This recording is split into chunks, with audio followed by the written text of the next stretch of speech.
Guys, ito yung ano namin, asado siopaw.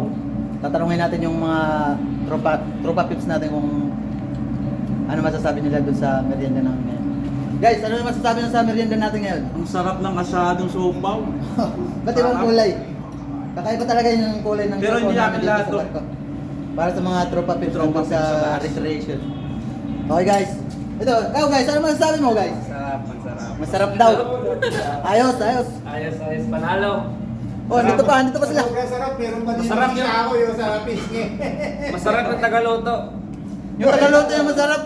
Thank you. Tagaluto daw yung masarap. Ayos, ayos. Matindi. Sigurahan mo na, may nasirapan na isa. Matindi yung malabas. Lumalabas ang natuloy. Thank you, guys. Salamat po. Ibang kulay yung siopaw namin. Yung ubat-bat naging ganun. May suka naman po yung ano, yung pinakuluan ko na tubig. Nag-iba pa rin yung kulay. Baka nasobrahan sa pagluto pa. Sinit ko po yun sa 20 minutes. Baka subukan ko ulit, mayroon pa ako isang sasalang. Mga 15 minutes siguro. Okay guys, salamat po. Ingat po kayo dyan. God bless po.